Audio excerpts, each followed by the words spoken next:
Vamos a hablar de simbología. Vale. Dicen que el símbolo es como, era un boli, ¿no? Que lo partía un boli, pongamos, un objeto que se quedaba partido. El Cuando simbolón alguien, griego. simbolón, alguien se iba a separar, yo te doy mi parte, tú das la tuya, y cuando nos volvíamos a encontrar, juntábamos nuestras dos mitades, reunificábamos y nos reconocíamos, ¿no? Sí. Pues dicen que un símbolo por excelencia es el ser humano. El ser humano parece que se ha quedado partido y separado de una dimensión divina, y que su vida y el sentido de la vida es volver a reencontrarse, volver a reunificarse y volver a ser quien es, ¿no? Claro. ¿Qué significa el símbolo del hombre? ¿Qué es para ti? ¿Qué significa? ¿Qué simboliza el Bueno, ser esa es la humano? pregunta más difícil por la que empezar o por la que acabar, y lo que significa no se puede decir ni se puede contar porque seguramente no tengamos palabras, necesitaríamos símbolos Sí. para abordar el tema. Hombre, a mí la idea de recuperar la etimología siempre es amiga, entonces recuperar, cuando uno se acerca al estudio del símbolo y te cuenta lo del simbolón, el elemento partido, se aclaran muchas cosas, y sobre todo pones al símbolo en un lugar de respeto y de consideración que es absolutamente necesario. Es decir, cuidado, estamos hablando de una dualidad y de un intento de regreso a la unidad, con todo lo que ya eso implica a nivel simbólico. Algo se ha perdido y el símbolo sirve para reconciliar, para religar. Es normal que toda tradición religiosa no tiene otra que utilizar símbolos, no existe otro lenguaje posible, porque es lo que nos ha sido dado. No digo que los símbolos no nos hayan sido dados, porque los creamos los seres humanos, tenemos esa extraordinaria capacidad, entre muchas otras, pero una de las más elevadas es la creación de símbolos. Pero nos ha sido dado, lo hemos construido, precisamente para poder relacionarnos en colectivo y poder hablar y compartir experiencias metafísicas, trascendentes, espirituales, como uno las quiera llamar. Sin ese lenguaje simbólico, porque el simbolismo no es simplemente una rama de conocimiento, como la mitología, que nadie sabe dónde colocarla muy bien. Es un tipo de pensamiento, es seguramente la mitad de todas nuestras posibilidades de pensamiento son simbólicas, con lo cual renunciar a ello es renunciar a la mitad de nuestro pensamiento y de nuestra capacidad de imaginación y de muchísimas otras cosas. Entonces no es una opción, el símbolo es inexcusable, así se ha entendido siempre. Vivimos en un momento pobre, simbólicamente muy pobre. La tiranía de la razón pues, ha hecho estragos con respecto al pensamiento simbólico porque no es lógico. Es un pensamiento que tiene mucho más que ver con lo que hoy en día llamamos poesía, y está muy bien, y es muy correcto. Realmente los que nos dedicamos a la simbología cada vez nos estamos apoyando más en los conceptos estéticos de la poesía y de la poética como arte en general, en cualquier manifestación artística, entre comillas, o no, que da la clave para el verdadero significado del símbolo. Creo que era Michel Clermont el que habla de la Torre de Babel como la pérdida de esa lengua simbólica que sería la lengua materna de la humanidad, y que el hombre contemporáneo ha perdido esa confusión que vive, es que hemos perdido esa capacidad de mirar simbólicamente el mundo, ¿no? El lenguaje común. Eso es. Claro, una de las primeras cosas que llama la atención cuando estudia uno mitología, y después de estudiar la mitología que te interesa, empiezas a interesarte, como es lógico, por el resto de las mitologías. Entonces ya sin saberlo estás metido en eso que se llama mitología comparada, que es la única mitología posible, porque te das cuenta que la mitología es una. Es una. Que trasciende los espacios, las geografías, los tiempos, las civilizaciones. Es la misma mitología, porque es el mismo ser humano el que la ha creado al margen de sus condiciones. De ahí que los mitos sean casi siempre los mismos, y de ahí que, pues eso, el mito de la Torre de Babel, que tiene 1000 formas de aparecer, sea clave, fundamental y especialmente querido por las personas que se han metido en el mundo simbólico, ¿no? Claro. La Torre de Babel, que aparece en tantas catedrales medievales, góticas, representadas, ya no solo como símbolo de una construcción y como señal de alarma ante la soberbia de los constructores que se creen que pueden hacer unir el cielo y la tierra simplemente a través de sus capacidades y sus conocimientos racionales.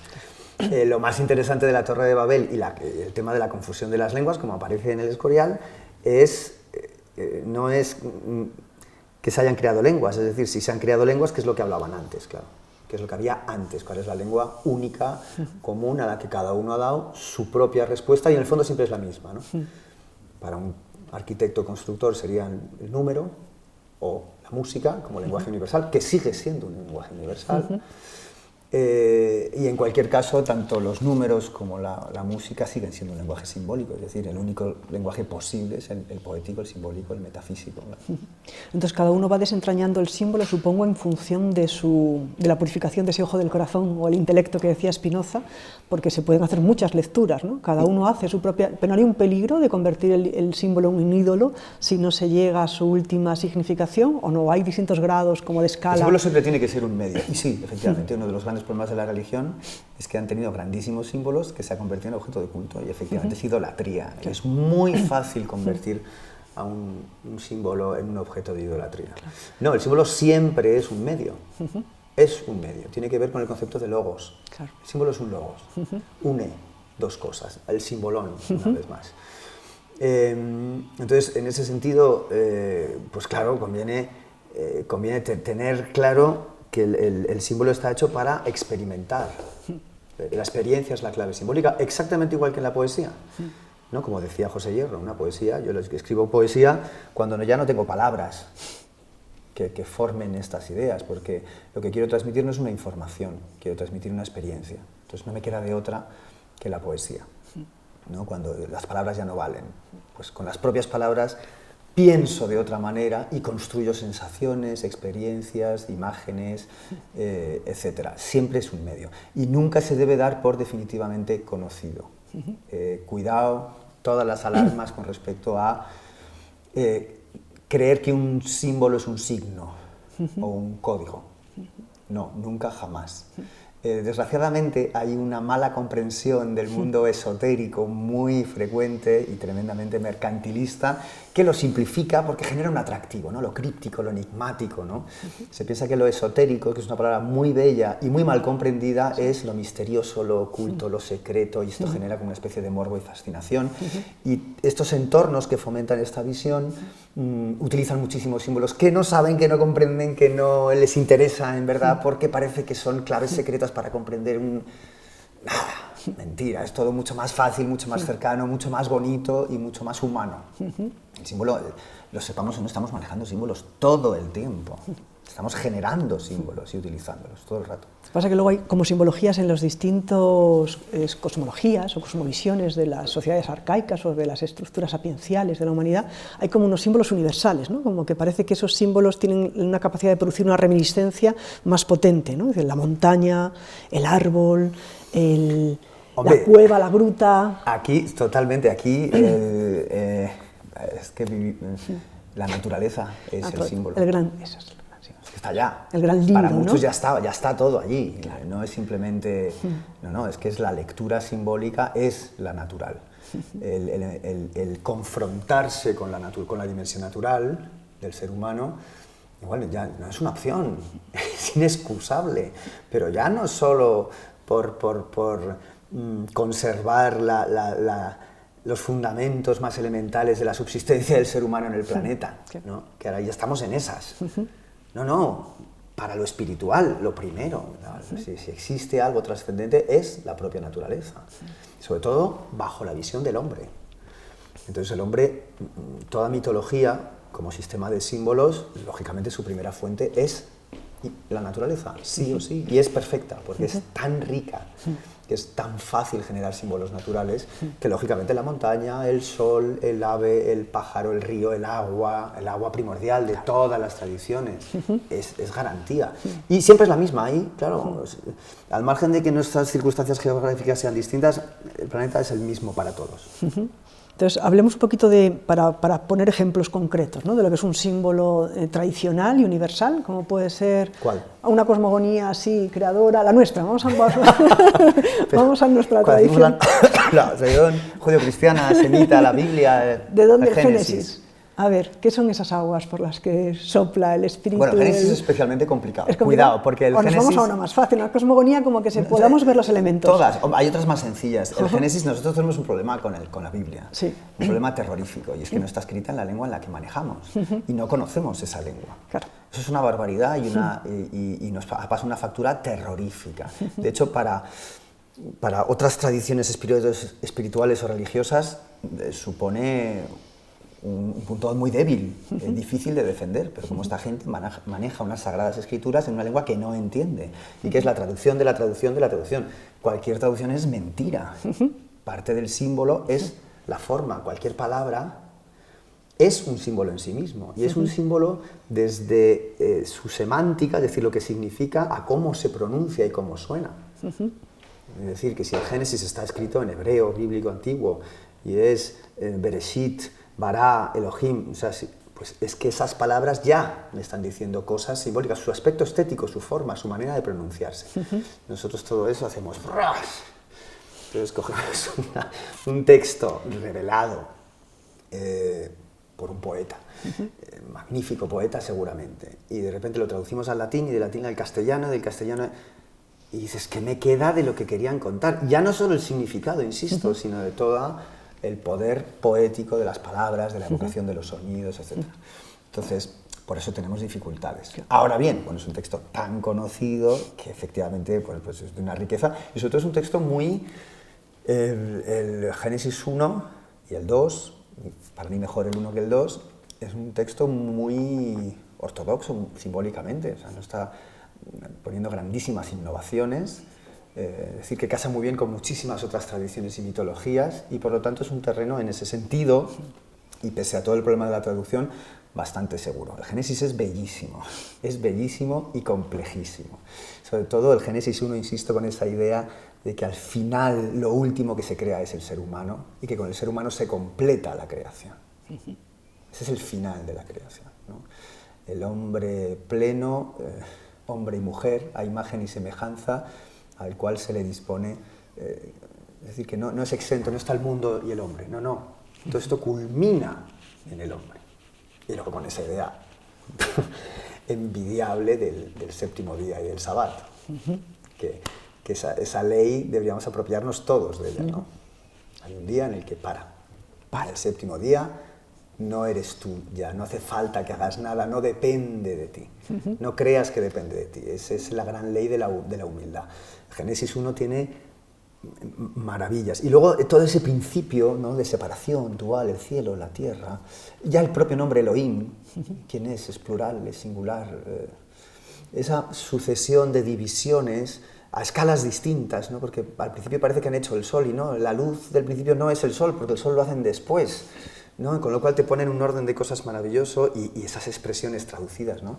El Espíritu de Dios se cernía sobre las aguas, lo cual vuelve a aparecer esa idea universal del agua como elemento vital, caótico, pero con toda la potencia para generar lo demás, y esa idea también universal de una unidad que se va dividiendo.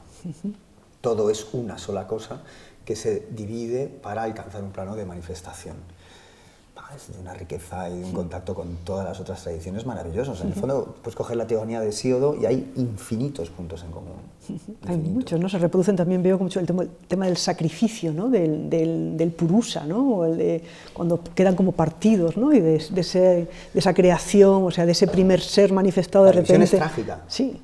Toda división es trágica. El 2 es el número de la tragedia. O esto o esto. Dividir es un acto violento. Pero ¿por qué entonces ese tesoro escondido, como dicen los sufís, quiere ser conocido y se multiplica, ¿no? ¿Por qué de esa unidad que contiene todo, de repente decide esa manifestación? Es una pregunta que siempre me pregunto cuando leo. Sé. Yo también me lo pregunto constantemente. Sí. ¿Cuál es el motivo? ¿Cuál es la causa? Claro. ¿Cuál es la voluntad? ¿No? Puesto que hay un estado de esa unidad absoluta que se pierde, que se divide y que no lo sabemos. Yo creo que ni lo sé yo, ni espero que todavía no lo sepa nadie, porque si no quiero ir corriendo a que me lo cuenten, pero no lo sabemos. Lo cierto es que se desencadena y que es así, y que se genera una pluralidad a partir del 2, ¿no? Todos los números son una manifestación del 1. Entonces es como ese agente creador o creador que se quiere manifestar en el fondo a sí mismo, ¿no? En ese acto de sacrificio, de constricción, sea el simsum o sea lo que sea. De repente hay algo que se impide, se genera una división y todo eso hay que ordenarlo. Ahí aparece el cosmos. El cosmos solo aparece cuando hay una partición, cuando hay partes. Caos y cosmos entonces son absolutamente ineludibles, o sea, vienen en una unidad, caos, o sea, el orden... Es que la unidad es el caos. Nosotros tenemos Por ser hijos de la Ilustración, asociamos lo caótico con lo irracional y por lo tanto con lo negativo. ¿No? El caos no es el desorden. ¿No? El caos es que no hay límites, no hay entidades, no hay separación, todo es una sola cosa. Por lo tanto, todo puede ser. Eso no es desorden, porque para que haya desorden esto tiene que estar colocado de una manera que yo considero, bajo no sé qué ley, desordenada. Pero si aquí hubiera un caos, yo no vería esto, ni esto, ni esto, solo vería una sola cosa y no sé dónde empieza esto y dónde acaba esto. Ese es caos con K, mayúscula, la deidad griega, ¿no? El gran caos. Otra cosa es que una vez que se instaura el orden, es decir, que las cosas empiezan a diferenciar, el cielo, la tierra, el mar, ¿no? ¿Cómo se relacionan? Se pueden relacionar de una manera cósmica, es decir, ordenada, cosmos en griego es orden, o no, el número. El número. Ese es el número, claro. El número, ¿cuál es el...? Estoy robando los apuntes. ¿Cuál es el, estás desordenando mi cosmos. Bueno, antes de meternos en los números, quiero como que hablemos de algún símbolo más. O sea, ¿cómo nos acercamos al símbolo? Está claro que por una erudición hay que conocerlos, hay que leer, hay que como ir aprendiendo ese conocimiento, pero tú hablas de experimentar el símbolo. Yo creo que un símbolo muy hermoso es el del camino. Y nosotros tenemos la posibilidad, lo digo para la gente que se vea interesada, ¿vale? ¿Cómo yo despierto esa mirada simbólica? ¿No? El Camino de Santiago despierta la mirada simbólica. El Camino de Santiago despierta todo lo que yo conozco que se pueda despertar. No conozco mejor, cuidado, ¿eh? Y rompo una lanza por salvar el Camino de Santiago, que está en manos de un uso, en mi opinión, esto es también políticamente incorrecto decirlo, pero sí, erróneo, nefasto, exagerado, brutal, mercantilista y horrible. Y hay que rescatarlo. Eso es una peregrinación y no debe ser nunca un foco de turismo barato, muy mal entendido. Claro, la experiencia, hombre, vamos a ver, el Camino de Santiago hoy en día, como cualquier peregrinación, pero es que esta la tenemos aquí y está muy bien consolidada, además tiene su iconografía, su simbología, es una riqueza la que tenemos total, abre las puertas para empezar una experiencia natural importante. Es mucho tiempo, muchísimo tiempo, incierto, de una manera ordenada, hay un cosmos, el paso del ser humano marca un número, un ritmo. La palabra ritmo y la palabra aritmos, que significa número, tienen la misma raíz. Número y ritmo es lo mismo. Entonces me impongo un ritmo en un entorno natural, ya solo con eso, durante muchísimo tiempo, en el que además las personas que me han precedido a lo largo de la historia han dejado montones de símbolos, en forma de templos, retablos, piedras, paisajes, etc. Claro, es un encuentro con un lenguaje casi exclusivamente simbólico. O sea, que el propio camino se convierte en un símbolo de tu propia vida. Caminas como eres, caminas como vives. Eso es un regalo maravilloso, es una fuente maravillosa. En el caso de no disponer del tiempo, porque esta es la tragedia, ¿no? Somos tremendamente pobres en tiempo, entonces, no, a ver cómo cojo yo un mes para irme, no pasa nada. La naturaleza es la fuente simbólica primera. Cualquier animal es un símbolo. Todos los dioses han tenido forma de animal en algún momento, o están detrás de un animal. El animal, por su carácter intrínseco, instintivo, rotundo, es simbólico. Y es la primera manifestación de cualquier divinidad que ha utilizado cualquier sistema mitológico. El animal y la geografía que le ha rodeado. O sea que es fácil, en el fondo es muy fácil. Iniciarse un poco... Es fácil, es fácil. Sobre todo si uno es niño, o sea, con los niños la clave es contarles muchos cuentos, a familiarizarles con relatos mitológicos, saber cuándo hay que contárselos y cómo hay que contárselos, y después muchísima naturaleza y muchísimo andar, caminar, es sencillo. Una cosa, en el camino, ¿se camina para llegar a Santiago o se camina para regresar de otra manera? Bueno, esto es una guerra que tengo yo, no sabes lo que me alegro que me preguntes esto. El camino de Santiago es como el laberinto, es un camino doble. Es un camino de ir y regresar.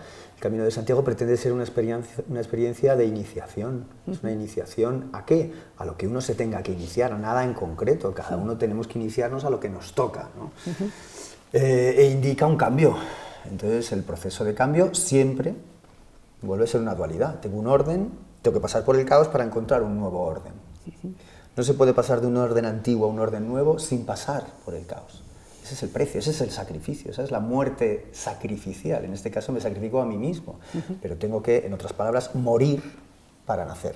Con lo cual el camino es doble. Primero muero y y después nazco, como en el laberinto, voy al centro del laberinto y después salgo, porque la vida ocurre fuera, uno no se puede quedar en el laberinto.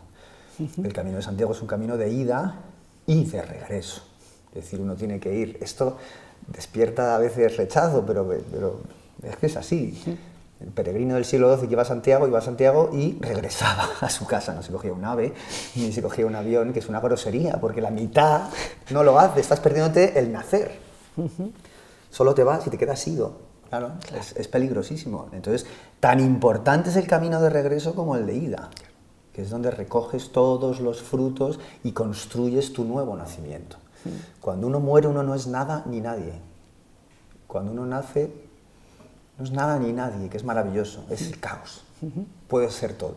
Tengo que ir concretando, eso es doloroso y eso hay que forjarlo muy despacito. Entonces se ve mucha gente ir a Santiago, pero nadie regresar, es muy sintomático. Es muy sintomático, nadie regresa, con lo cual, para nada. Ahí se quedó el peregrino. Yo he cometido ese error muchas veces. Y te quedas ido, te quedas, pues despierta el camino un sentimiento de una vida muy romántica, la del peregrino que necesita muy poco y que camina y que se encuentra tal, pero claro, la vida no es ahí, la vida es aquí. ¿Y cómo traigo eso aquí? Volviendo. Claro, la historia de la literatura y del símbolo ha dedicado grandes obras al regreso. La Odisea. La Odisea, ¿no? Ulises. Volver a casa, es ¿no? muy difícil. Volver trayendo al hombre nuevo, ¿no? Y el hombre nuevo pasa por esa simbología del Minotauro, ¿no? O Apolo cuando acaba con la Pitón. ¿Qué es esto? ¿Qué es esto de los monstruos? ¿Qué simbolizan? Un orden antiguo, simplemente un orden antiguo. No es malo ni bueno, no hay que, a cualquier monstruo mitológico no hay que ponerle ninguna connotación moral o ética. Por más que el relato cuente que era terrible y que destrozaba, eso es que no obedece en orden nuevo. En la mitología griega el ejemplo es típico, ¿no? Casi todos los monstruos son seres híbridos. Es decir, mitad algo, mitad otra cosa, todo tal. Eso no indica tanto una monstruosidad como la pertenencia a un orden que ya ha existido antes. Es decir, en la mitología griega hay 3 generaciones de dioses, ¿no? Casi todos estos han sido generados en un orden anterior o como consecuencia de un orden anterior, la propia Pitón, etc. El héroe siempre tiene algo civilizador. El héroe tiene que coger un conocimiento que siempre es el mismo y lo tiene que adaptar al nuevo orden. Hércules que mata al león de Nemea es Hércules que se hace él el nuevo león de Nemea. Por eso lo abraza, porque es invulnerable, no lo puede matar. Apolo no mata a la Pitón no puede morir. La Pitón es conocimiento, es la serpiente, es la tierra, es una hija de Gaia, de Gea. Simplemente ya no sirve en este nuevo orden y hay que transmitirla de otra manera. Tiene que ser Apolo el transmisor, con lo cual la hago mía, ¿no? El caballero que mata al dragón es el nuevo custodio y el nuevo dragón. El héroe asume el monstruo que destruye para traerlo a un nuevo orden. ¿Por qué los órdenes, los ciclos terminan? Es decir, porque eso me trae un poco a colación a la Virgen Negra, ¿no? La Magna Mater, ¿no? ¿Por qué de repente una nueva civilización, una nueva manera de contar el mito, una nueva manera de interpretarlo, una nueva manera de estar en el mundo, coge esos símbolos o arquetipos primordiales, los reordena a partir del espacio-tiempo que le toca habitar? La Virgen era necesaria porque ya no se podía vivir más. Claro. El principio de la Magna Mater. Hay una labor de colectivo en toda civilización inexcusable, que es la actualización del mito. El mito es el mismo siempre, y el ser humano es el mismo siempre, y a la vez no, la contradicción tremenda. Nuestras circunstancias son muy particulares. El mito y el símbolo tienen que encontrar su forma nueva. Va a ser el mismo en esencia. Seguramente la forma va a determinar qué aspectos del mito son más relevantes en cada momento, pero hay que darle una forma nueva. Entonces esta idea de actualizar permanentemente los mitos es fundamental. La idea de la mujer, de la madre, de la doncella, del monstruo, del miedo, del abismo, todo eso constantemente tenemos que enfrentarnos a esas realidades para ver qué respuesta damos. La pregunta es, ¿quién tiene que dar esa respuesta? Pues los poetas. Es muy difícil hacer un mito. Los poetas, los artistas, los filósofos, algo natural que se va produciendo, pero hay que darle forma. La labor es importantísima. ¿Para qué sirve la mitología? Para generar una identidad. En cada nuevo orden, el ser humano necesita saber quién es, más o menos, sabiendo que va a morir ese orden y nacer otro. La mitología que es el gran vehículo simbólico que ha tenido el ser humano siempre, magnífico, tiene que adaptarse constantemente y tiene que evolucionar como lo ha hecho permanentemente, de una manera más o menos consciente, ¿no? Entonces, claro, nos damos con una época en la que Difícil. se ha denigrado al mito, se le ha reducido mentira. académicamente, se le ha considerado que efectivamente es una mitificación, una mentira, que no es un lenguaje supra-intuitivo, es decir, que tiene una capacidad de aprender verdades trascendentes que son traducidas desde esa apertura que el poeta, esa apertura que el profeta, esa apertura que el santo o el sabio deja. Claro, pero es normal para una mente no analógica, puramente analítica. Es una mentira, claro, es una mentira ya, o sea, no, es falso, es un cuento. Entonces, pues, como mucho puede utilizarse como entretenimiento. Y ahí tenemos toda la industria del entretenimiento que utiliza de una manera en general nefasta o muy pobre grandísimos símbolos que habría que observar con muchísimo más cuidado. Aparte que, insisto, el mito como símbolo tiene que invitar a una experiencia. Con lo cual no se puede separar la transmisión del mito del rito, Claro. porque hace falta un contexto de espacio y de tiempo para que eso sea significativo, y eso lo da el rito. Somos pobres en rituales también. Claro, los únicos ritos que quedan... Todo eso va claro, junto. claro. Todo eso va junto, ¿no? Porque la visión mecanicista del mundo, pues el tiempo es el tiempo de los segundos y todo tiempo es igual, entonces no es significativo el tiempo, claro. Son 1000 fragmentos pequeñitos en los que yo relleno como yo quiero. ¿Qué barbaridad es esa? El tiempo tiene sus leyes y tiene su jerarquía y hay distintos tiempos, ¿no? Claro. Y hay un tiempo para el rito y para el encuentro y un tiempo para el símbolo que hay que respetar. De ahí que todas las tradiciones se vean dejado un huequito, un sabbat, en el que todo es significativo. Claro. El tiempo sagrado. El tiempo sagrado respecto a un tiempo profano, ¿no? Claro. Y estamos realmente nos hemos empobrecido mucho, ¿no? Sí. Bueno, es lento, hemos ganado en otro lado. Yo no soy nada pesimista ni fatalista. Veo las carencias terroríficas y me entristecen, pero bueno, pues aquí estamos charlando de esto. Sí, bueno, dejando pistas, ¿no? Y lo diarían, hablamos del mito. Y hay gente que vive unas cosas maravillosas, claro, no nos olvidemos. Claro, estamos hablando de una crisis sobre todo de la mentalidad occidental, de este primer mundo. El mundo es muy diverso, muy grande y muchos otros que parece que están en el segundo o en el tercer mundo van muy por delante de nosotros. ¿Qué hace a un lugar convertirse en una geografía sagrada? ¿Qué hace? Está vinculado, es otro tema de los que quería hablar contigo. Para mí dos factores. Sí. Uno, sus características naturales, por supuesto. Si la primera mitología siempre surge del enfrentamiento del hombre con la naturaleza, por pura supervivencia, la naturaleza no se manifiesta igual en todos los lugares. Y eso es así, el mundo está jerarquizado. Aquí pasa esto otro, aquí está esta especie de animal y aquí están estas plantas, y no en otro sitio. Y esas plantas producen sus ecosistemas, sus trascendencias. Entonces el mundo no es igual, está jerarquizado y hay lugares en los que realmente aparecen cosas excepcionales. No me gusta utilizar la palabra magia sobre todo porque también está pervertida, como muchas otras. Entonces, lugares mágicos, ¿no? Lugares con unas características naturales muy excepcionales, vamos a llamarlo así. El hombre que está cerca de la naturaleza es sensible a eso y le saca partido, como es lógico, porque ante todo es útil, como lugares de un agua que cura, una luz, un aire, o sea, cosas que se manifiestan y que efectivamente repercuten en el bienestar del ser humano. Entonces eso genera un primer acercamiento al espacio sagrado, ¿no? Un espacio de revelación, etcétera, el monte, la cueva. Y luego no nos olvidemos lo que tiene. Esto es un orden natural y ocurre incluso para los propios animales. Lo que genera realmente el espacio sagrado, como lo podemos entender hoy en día, es lo que hace el hombre en ese lugar. Son las personas, son los seres humanos. Tenemos la capacidad de sacralizar los tiempos y los espacios. Depende de las experiencias que se vivan allí. Las experiencias y de ese entorno significativo en el que las cosas significan más, ¿no? De riqueza significativa, que se crea un espacio para el rito, ¿no? Para el encuentro, para la transmisión, para el mito, con muchísimo respeto. Y eso es un arte del ser humano. Nosotros somos los que sacralizamos. Un templo no es un templo porque sí, está colocado en un sitio especial, por supuesto, pero después es lo que ocurre. Por eso es tan fácil profanar los templos, por eso las catedrales están profanadas, por el turismo, etc. Claro. porque un templo lo es por lo que se hace dentro, no porque alguien te diga que lo es. Entonces hay que mantenerlo vivo, los lugares mueren.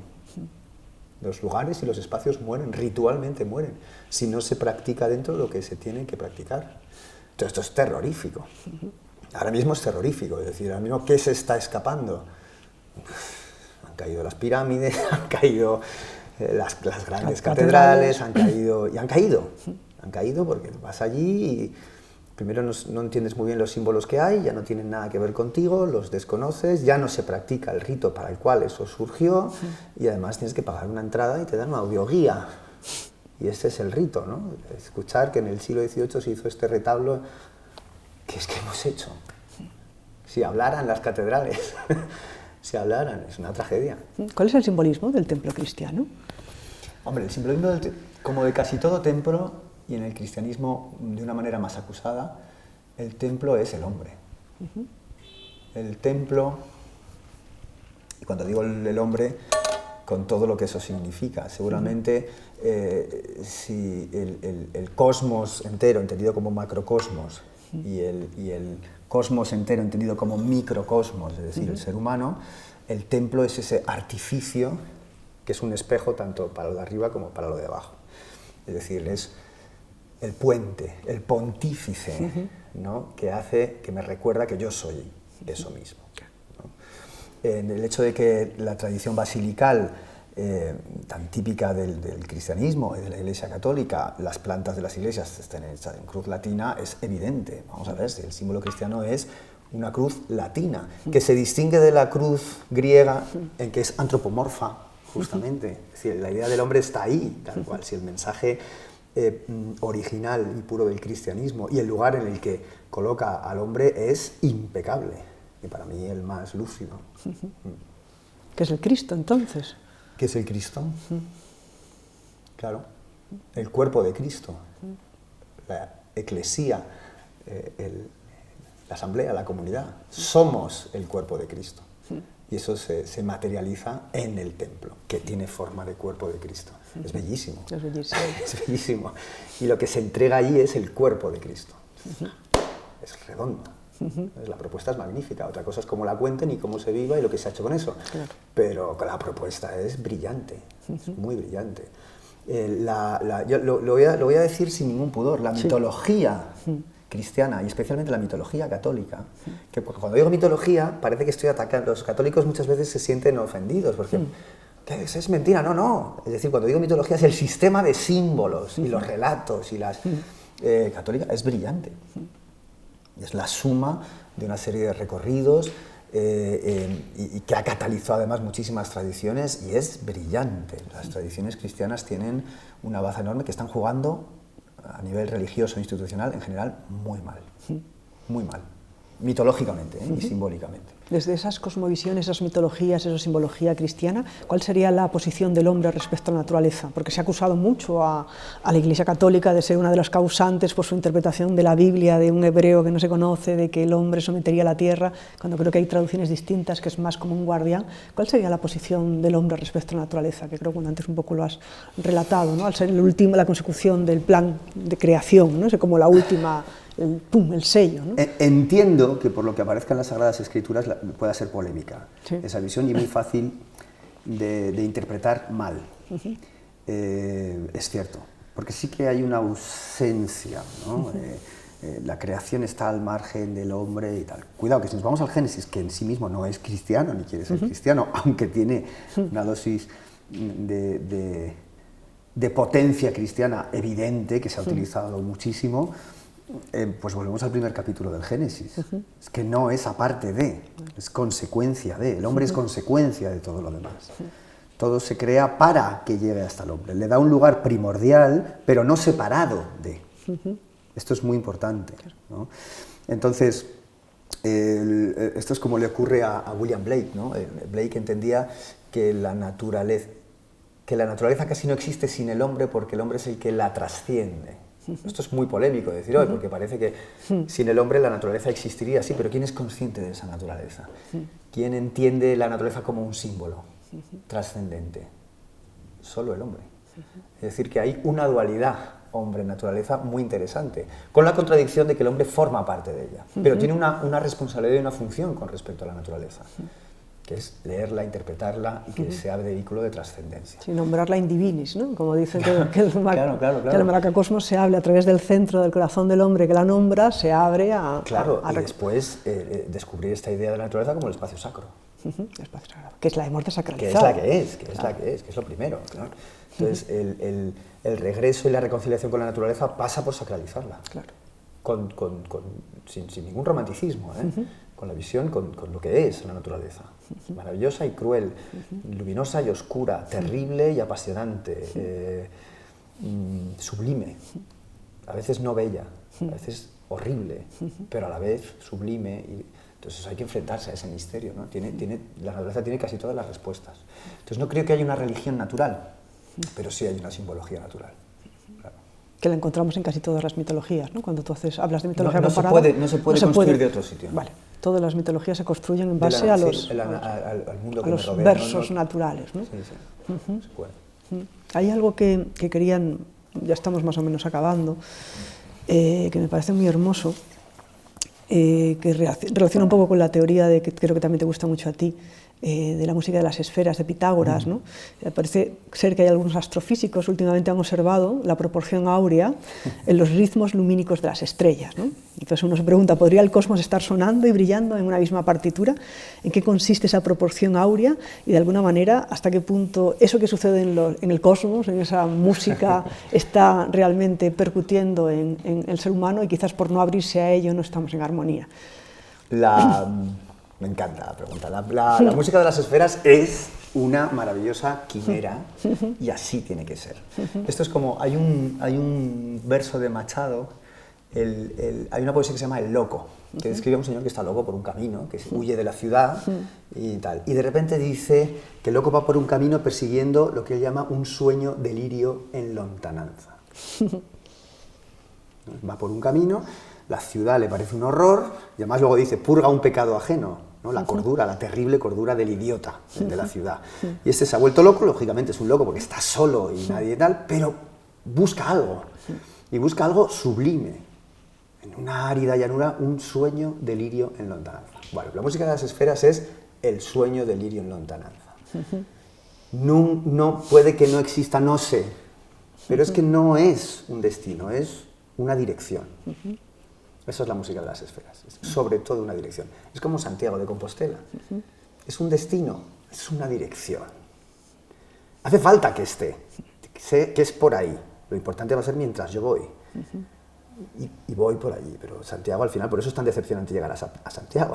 Porque por un lado es maravilloso, por otro lado decir, ya. Claro, porque no era Santiago el asunto. La música de las esferas ha sido una quimera. Los planetas al moverse generan una música. Pues hombre, como tal cual entendemos físicamente la música, no hay aire, no pueden sonar. Es do, fa, es un acorde de ¿qué es? Pues tal como es eso, no. Ahora bien, el pensar que eso ocurría ha puesto un tipo de mirada en el ser humano. Cuando digo el ser humano, en montones de personas que han sido grandísimos científicos y a la vez grandísimos humanistas y a la vez grandísimos teólogos. Todo junto, porque el conocimiento es solo uno. Entonces, cuando uno mira desde Pitágoras, que parece ser que es el que primero lo formula, ¿no? Aquí hay una música. Una música significa que hay un orden. Es el cosmos del que hablábamos. Una música significa que hay unos números. La música es matemática, en el sentido más bello y poético de las matemáticas. Nada que ver con el cálculo escolar, ¿no? El sentido trascendente de los números. Entonces, lógicamente, todo está bien hecho, hay un orden. No, porque luego hay cosas, pero básicamente el Sol sale por donde tiene que salir, los planetas tienen unas trayectorias, los ciclos de la naturaleza se ajustan a los tiempos, hay un orden muy sutil, muy bello, del que formamos parte, y que si hay un orden es rítmico y es numérico. Y por lo tanto, si esto de abajo es como lo de arriba, y yo detecto el orden aquí abajo en lo que observo, debe ser que hay un orden allá arriba, y ese orden tiene que tener una manifestación musical. O sea, la idea es de comérsela. Y Y ahí estamos. ¿Cuándo vamos a llegar a...? Nunca, jamás. Entonces, que hay unos de la NASA que saben no sé qué, me encantan los de la NASA y que hagan lo que quieran. Ya lo sabía Pitágoras, es decir, que eso suena de alguna manera, ¿no? Claro. No sabemos, ¿lo vamos a escuchar alguna vez con un MP3? No, es un símbolo. La música de las esferas es el símbolo de la belleza y es el símbolo del orden que nos devuelve a la unidad. Porque para eso es el orden. Si la unidad ha sido fragmentada en partes, no ha sido hecho de cualquier manera, ha sido hecho de una manera ordenada. ¿Para qué? Para intentar, cuando está ordenado, yo puedo reconducir las partes, enfrentarlas, buscar su relación, que es el logos, para conseguir esa experimentación de la unidad. Entonces, la música de las esferas es el temazo. El temazo. Todo científico, quiero decir, Ptolomeo, Newton, Kepler, ahí han estado. Estamos hablando de las grandes personalidades, ¿no? Y ahí están, ¿no? La música de las esferas, el paradigma imposible. Hombre, tranquiliza mucho pensar que todo esto en el que vivimos, que es un misterio, que es la realidad, es un instrumento musical. Tranquiliza muchísimo. Y pone contento. Mira, tú te ríes, yo también, ¿sabes cómo decir? Qué bien. Sí, como que hay una cuerda que une cielo y tierra, ¿no? Y que sí, que está bien, ¿no? De vez en cuando desafina, pero cuidado, que está ajustado, ¿no? Que está bien, que estamos en buenas manos. Vamos a acabar con la geometría. Porque decía, ¿quién decía? Que era Platón, ¿no? Que no entre quien no sepa geometría, ponía en su academia. ¿Qué es eso de la geometría? ¿Por qué sería tan importante que en las escuelas aprendamos juntos? La expresión, fíjate, la expresión no era quien no sepa geometría, era que no entren los ageómetras. Ageómetras. Los no geómetras, ¿no? La geometría entendida, claro, tenemos una visión siempre muy prosaica de las disciplinas de conocimiento, ¿no? No es simplemente hacer circunferencias, elipses y conos. La geometría es el arte de la relación. Geometría es orden, es el arte del orden, y el orden es cómo se relacionan las cosas. Cualquier figura geométrica lo es porque sus componentes están ordenados de una determinada manera que le dan una serie de propiedades, funciones, etc., aplicables a muchos órdenes de cosas. La música es geometría, ¿no? La matemática, en el fondo, es geometría. Entonces, geometría es el arte de la relación entre las cosas. La palabra cosa es muy ambigua, entre realidades. ¿Entre cuáles? Entre todas las que yo quiera. Entre este libro y esto, y entre tú y yo, o entre Marte y Júpiter. Hay el logos, la relación, ¿no? Entonces, el arte de la geometría es el arte de la relación. Por eso para los antiguos era muy importante. No se trata de que tú sepas mucho de esta disciplina, o de esta otra, o de matemáticas, o de lengua, ¿no? Sino que se trata que las relaciones. Era el arte de la relación entre los conocimientos. Esa es la geometría a la que se refiere Platón. Por eso es importante para una escuela de filosofía. No me digas que sabes mucho de esto. Dime que sabes de esto, y eso que tiene que ver, porque la relación entre las cosas es lo que nos va a llevar a la trascendencia, el símbolo. De nuevo. Claro. Todo esto entonces tendría que estar en las escuelas, ¿no? Bueno. Habría que recuperar. Sí. Tendría que estar, claro que tendría que estar, y está. O sea, hay profesores geniales haciendo una labor sorda, individual, solitaria y tremendamente ingrata, que dan muchísimo a los alumnos porque hay grandes filósofos, y con las mismas pues hay gente que no debería estar enseñando y que considera su mala consideración de lo que es la educación o la idea del hombre, pues empobrece muchísimo esa labor tan noble, tan difícil y tan artística que es la enseñanza. Por supuesto, habría que dar a la basura con los programas académicos, las propuestas, porque son erróneas, la forma, el contenido, la cantidad, los plazos, los tiempos, los modos, las evaluaciones, todo. Eso es un desastre. Ya volvemos de nuevo, ¿no? Mientras no sepamos quiénes somos y no actualicemos las herramientas que tenemos para conocer quiénes somos, es muy difícil hacer programáticas de ningún tipo, ¿no? Ni políticas, ni sociales, ni educativas. Sí, básicamente desde la antigüedad se nos está diciendo que tenemos dos modos de pensar. Básicamente dos, hasta en eso somos duales. Una mente racional y una mente intuitiva, no racional, una mente analítica y una mente poética. ¿Cuál es el programa que hay que poner a hornear? Pues los dos. Claro. Porque se necesitan, se necesitan las dos. Ya está, con que se vaya en esa dirección sería facilísimo. Lo que pasa es que lo tienen que hacer primero los profesores, claro. Y los padres. Pues nada, Jaime, yo creo que hemos dado un repaso, un primer acercamiento a esa lengua materna que parece que se nos olvidó en la Torre de Babel, bueno, que sirva esta entrevista para incitar a la gente a investigar. Tienes muchos libros, además, bueno, tienes unos cuantos libros publicados, ¿no? Ahí ando, estudiando, sí. Y entonces, y muchas conferencias y muchas cosas para seguir profundizando. Y muchísimas gracias por venir. Un placer, muchísimas gracias.